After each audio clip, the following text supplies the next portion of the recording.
لو أنزلنا هذا القرآن على جبل لرأيته خاشعا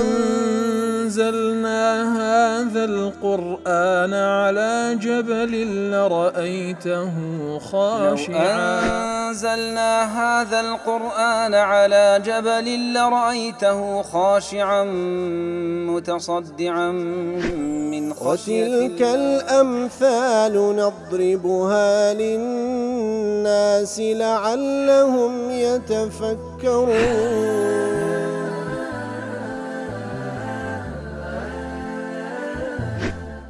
الحمد لله والصلاة والسلام على رسول الله وعلى آله وصحبه ومن والاه. السلام عليكم ورحمة الله.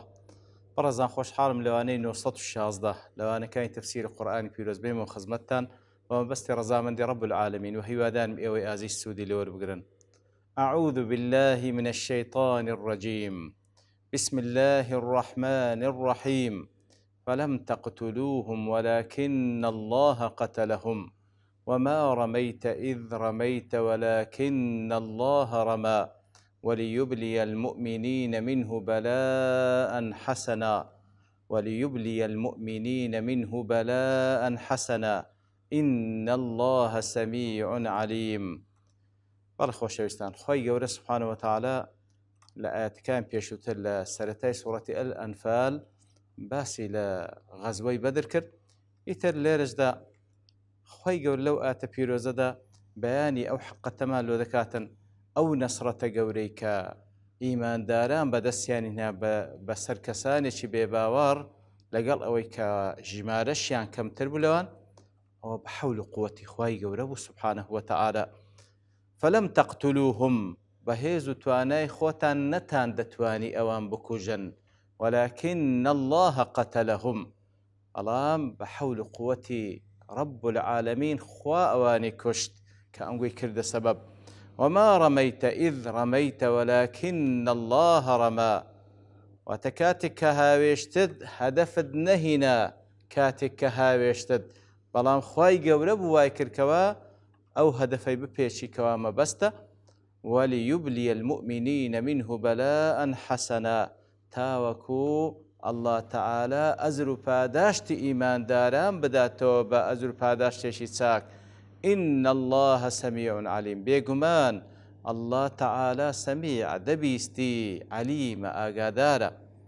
وەکو لە تەفسیر قاسمی دەفەرمی فلم تقتلوهم أي بقوتكم، ئەنگۆ نەتان دەتوانی ئەوان بەو قووەتەی کە هەیتان ئەوان بکوژن، ولكن الله قتلهم أي سبب في قتلهم بنصركم وخذلانهم، کەواتە خۆی گەورە بوو سبحانه وتعالى کەوای کرد ئەنگۆ نەسرەتتان بدا بەدەستینگۆ ئەوان بکوژرێن و هەروها ئەوان بدۆڕێن. خۆی گەورە بوو وای کرد وألقى الرعب في قلوبهم، هەر خوا بوو سبحانه وتعالى کەوا ترس و بیمی خستە ناو دڵیان لە بەرامبەر ئەنگۆ.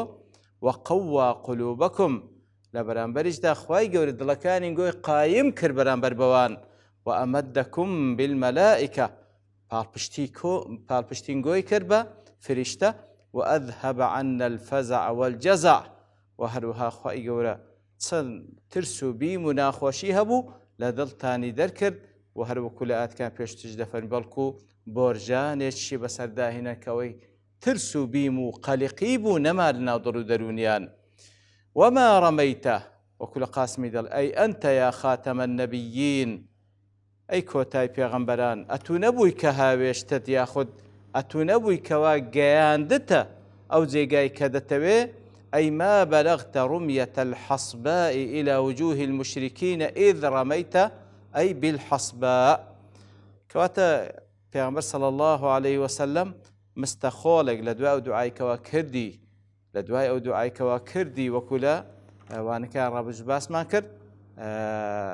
ئیتر مستەخۆڵێکی هاوێشت بەرامبەر بە کەسانی بەرامبەر بە جەیشی کافرەکان، و ئیتر ئەو مستەخۆڵە خوای گەورە وای کردکەوە بگاتە دموچاوی کەسانێکی بێباوەڕ. لێ دەفەرمی ئەتوو نەبووی هەدەفت هینا یا ڕەسوڵ الله کاتێکەوە هاوێشتت، بەڵام ولكن الله رمى، كواتا إذ رميت أي بالحصباء أو مستخولا أتندقى عند هدف، لأن كفا منها لا يملأ عيون الجيش الكثير برمية بشر. أو مستخولا إيهاندي نبو كوا بمستي بشريك كوا بيغمبر صلى الله عليه وسلم بمستي بشريك أو مستخولا أو نبو كوا بقاتا تساوي همو مقاتل كاني أهل كفر. إذ رميت كاتكوا رميت بالحصباء أو مستخولا قاندي، ولكن الله رمى بلام الله تعالى بو أي بلغ بإيصال ذلك إليهم ليقهرهم. الله تعالى بو كوا أو مستخولي كواتو هايشتد قياندية دمو تساوي همو زي شكافرك ليقهرهم تاوكو قهريان بكاو بشتيان بشيني. أبو مسلم لا تفسير واتداد فرمي أي ما أصبت إذ رميت كواتا أتنبوي هدفتنا كاتكوا أو مستخولة هايش، ولكن الله أصاب بلام الله تعالى بو قياندي. والرمي لا يطلق إلا عند الإصابة كاتي كوا بهاوشتنك دا قوتري الرمي كوا هدفي خوي بيني، وذلك ظاهر في أشعارهم وكل الشعر عربيش بديار دكوي كواتا وكل دلين فلان كز رمي كرا كواتا تي هاوشترا وبي كوتو هدفي هنا كواتا رمي أو هاوشتنيا كوا هدف بيني. أتونبوي كوا لويا مفسرين هاي تفسيره أتونبوي هدفت هنا بو مستخوري كهاوشتد بلام خواي قوربو قياندية هدف بوي كوا بقيشتا تساوي همو زيشي ياخذ همو أفراد كان زيشي كافر كان. وقد روي عن غير واحد كواتا رواية ذكر لزيادة ليكك أنها نزلت في شأن القبضة من التراب التي حصب بها النبي صلى الله عليه وسلم وجوه المشركين يوم بدر. أو مستخولي كوا بيغمبر صلى الله عليه وسلم فريدا برو وجهه دمتاي كسانش مشرك لروج بدر حين خرج من العريش بعد دعائه وتضرعه واستكانته. لباشو لبن خوتكي خوي كزور دعاي كردو زور بارا ولا خوي جور سبحانه وتعالى إنجا هات دليل خوتكي خوي أو مستخولي هل قرتو فرماهم بها هاوشتي برامبر بزش كافر كان وقال شاهت الوجوه أي قبحت إنزا فرموي أو دمتاوانا قبيح ناشرين بن مشوه بن.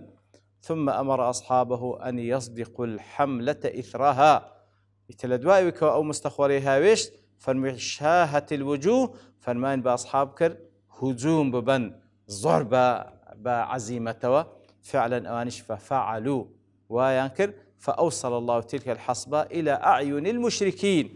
يتر خواي قورب سبحانه وتعالى وايكر أو مستخورة قيش تدمو تساوي ياخد تساوي همو مشركة كان كوالنا أو زي شبون، فلم يبقى أحد منهم إلا ناله منها ما شغله عن حاله. كواتا يتسيكيك لأفرادي لتاككاني زنقاوركاني مشركة كان نما إلا أو مستخورة وبشق لو مستخورة قيشتا تساوي أو مشغولي كردو لنتيجة دا هجومي مسلمان نجدست بيكر وانهزموا لنتيجة دا أوانش هزيماني ناكسانش بباور زشمي دلي هل وكل تفسير خاص من أقل كده. تدل الآية أن فعل العبد يضاف إليه تعالى إذا كان بنصرته ومعونته وتمكينه. أو آتا بلغية لسروي كوا أو فعلوا أو كردوي كوا بندديك تدريتو بالخواي قور سبحانه وتعالى بتايبتي كاتك بتوفيق ويارمتي ونصرتي خواي قورة أو بندية أو كاري أنزام دا. إذ معلوم أنهم قتلوا كواتا معلومة أوان كجران وأنه رمى وإذ معلوم أنهم قتلوا وأنه رمى ولذلك قال إذ رميت كواتا معلومة يعني كاتك السرتات كذا فرمي فلم تقتلوهم وما رميت إذ رميت كواتا فعلك فعل بشربه فعل بيغمبر صلى الله عليه وسلم فعل أصحابه لا قتال لا رميك. وتدل على أن الإضافة بالمعونة والأمر صارت أقوى ولكن الله قتلهم. فلم تقتلوهم ولكن الله قتلهم. بلام كواتا فعلك فعل بندبو بلام كخواي قور ديداته بالخوي ولكن الله قتلهم وما رميت إذ رميت ولكن الله رمى يتر بلام بمعونته بنصرتي خواي قورة ئەو کارت ئەنجامدا و لە نەتیجەشدا خوای گەورە وای کردکەوە هەدەفەکە بپێچی. وهروها لعناية دليه هل قاسمين نقلك استدل بهذه الآية والتي قبلها على أن أفعال العباد بخلقه تعالى أو آتوا في شتر بلغنا لسر أو كواب كردوه كاني بندا بخلقه تعالى خواي جورة خالقي كردوه كاني بندا والله خلقكم وما تعملون حيث نفى القتل والرمي كواتا نفي كردوه لوان إثباتك لبوخوي إذ رميت أو باشرت صرف الآلات والمعنى إذ رميت أو باشرت صرف الآلات كواتا أوي لسرتوبو دستت بيكر بهاويشتنو أوي لسرتوبو دستت بيكر بو آلتان قتال بكي بلام لحقت نتيزو آكامكي خواي قورة كرديو لويا أفعال العباد دريتو بالخواي قورة. قال ابن القيم في زاد المعاد ابن القيم زاد المعاد وقد ظنت طائفة أن الآية دلت على نفي الفعل عن العبد وإثباته لله.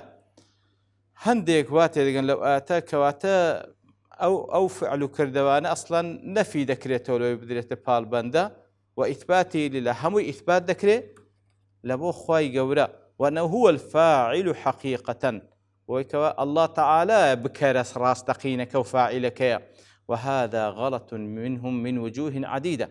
راستي وش غلطك واحد نفي بكرته بنده الدورين يو همو بكرده وكان خواه سبحانه وتعالى دل لسان روي غلطة مذكورة في غير هذا الموضع بس كرادة لغير أو زيقايا.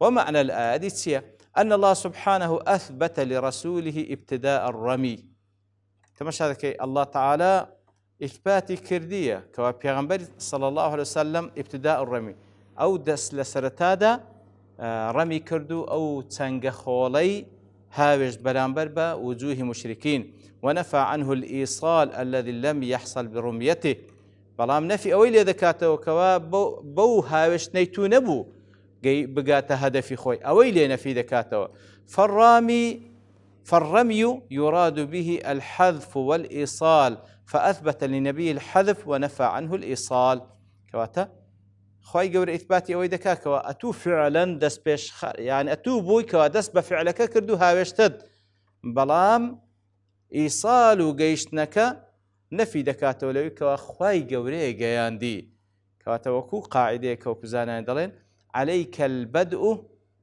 وعليه التمام أوي لسالت وكوا دس بيبكي دس بيشي كاركا خواهي قوري تواوي دكا وليبلي المؤمنين منه بلاء حسنا وكل قاسم دله أي ليمنحهم من فضله تاوكو خواهي قور سبحانه وتعالى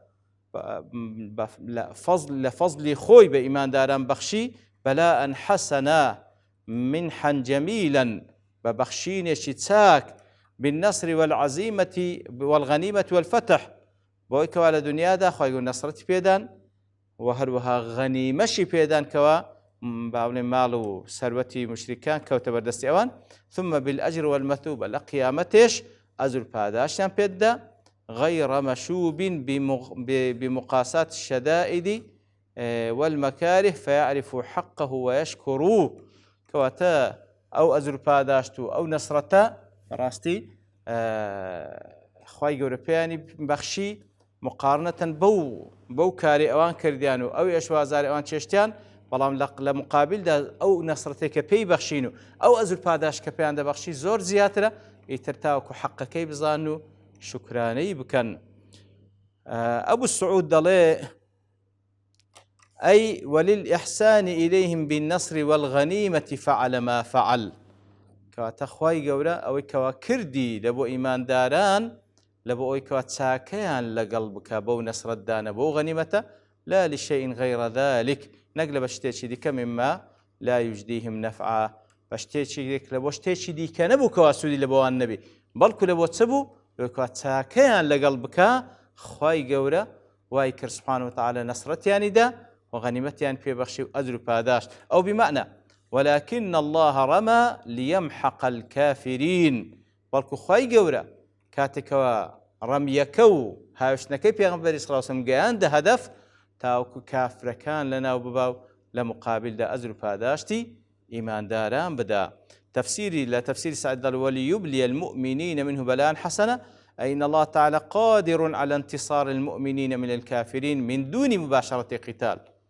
كواتا خوای گەورە بەتوانایە ئیمانداران سەر بێخی بەسەر کەسانێکی کافر بەبێ قیتال و بەبێ شەڕ و جەنگ و جیهاد، ولكن الله أراد أن يمتحن المؤمنين. كواتا لێرە بە لێکدانەوەی دوم لێکی دایتەوە لە قاسمی ئەو های لێکداوە وەیکەوە ليمنحهم من فضله، تاوکە ئەجر و پاداشیان پێ ببەخشی. بەڵام لێرە دەفەرمی وليبلي المؤمنين منه بلاء حسنا، بەڵام خوای گەورە بەو جیهاد و قیتالە کەوا دەکاتە سەبەبێک لە بۆ نەسرەت تاوکو ئیمانداران بێت پێتاقی بکاتەوە ويوصلهم بالجهاد إلى أعلى الدرجات وأرفع المقامات، وهروە بەو جیهاد و بۆ تێکۆشانی کەوا دەیکەن بیانگەینتە بەرزترینی پلەپایەکان و مەقاماتی ئیمانی و هەروەها ئەجر و پاداشتێکی بێ سنووریان بداتەوە. وتفسير البلاء هنا بالمنحة هو ما اختاره المحققون من قولهم أبلاه الله ببلية إبلاء حسنة. كواتا لێکدانەوەشی ئەو وليبلي المؤمنين تاوەکو ئەو ئەجر پاداشتان پێ بداتەوە، دەڵێ وەکو ئەوها هاتێ أبلاه الله بلية إبلاء حسنا بۆ معنای دێ. والحاصل وليبلي المؤمنين منه بلاء حسنا، يعني بالضبط قاسمی هەر یەکسەر دێ لە بۆی کەوا خوای فەزل خۆی پێیان بەخشی، بەڵام لە سعدی دەڵێ تاقییان بکاتەوە تاوەکو لە نەتیجەدا ئەجر و پاداشتەکەیان پێ ببەخشی، کە ئەوەش معنایکی لازمە لە بۆ معنای کەلیمەکە. والله أعلم. إن الله سميع أي لدعائهم واستغاثتهم، وكل قاسمي دڵێ ئیتر بێگومان الله تعالى سميعة دعاء و پارانەوەی ئەوان دەبیستی، عليمش بمن يستحق النصر والغلب، عليمش ئاگادار بۆی کەوا چێ مستحق خوای گەورە نصرەتی پێ بەخشی و سەرکەوتوبی. لە تەفسیری سعد دڵێ إن الله سميع عليم يسمع تعالى ما أمر به العبد وما أسر به العبد وما أعلن. سميع عليم خوای گەورە ئاگادارە دەبیستی ئەوەی کەوا بەندە بەنهێنی دەیڵێ یاخود ئیعلانی دەکا، وعليمش ويعلم ما في قلبه من النيات الصالحة وضدها، وأقدارش بنيتكانيان سنية تشاكي ياخذ غير تساكا، فيقدر على العباد أقدارا موافقة لعلمه وحكمته ومصلحة عباده. يتل خدر ويكوا أخويا دبيستي وعالمة يتل خويا التقدير ذاك على بندكاني حسب علمي خوي، حسب حكمتي خوي ومصلحة بندكاني، ويجزي كلا بحسب نيته وعمله. يتل أقداري كذا وكاينتي أقدار نيتكانيشتي خويا جورا هاداشتيان داتو ولا قدر نيته كارو كردوكانيان. وصلى الله وسلم على نبينا محمد وعلى آله وصحبه أجمعين، وآخر دعوانا الحمد لله رب العالمين. لو أنزلنا هذا القرآن على جبل لرأيته خاشعا أنزلنا هذا القرآن على جبل لرأيته خاشعا. أنزلنا هذا القرآن على جبل لرأيته خاشعا متصدعا من خشية الله. وتلك الأمثال نضربها للناس لعلهم يتفكرون.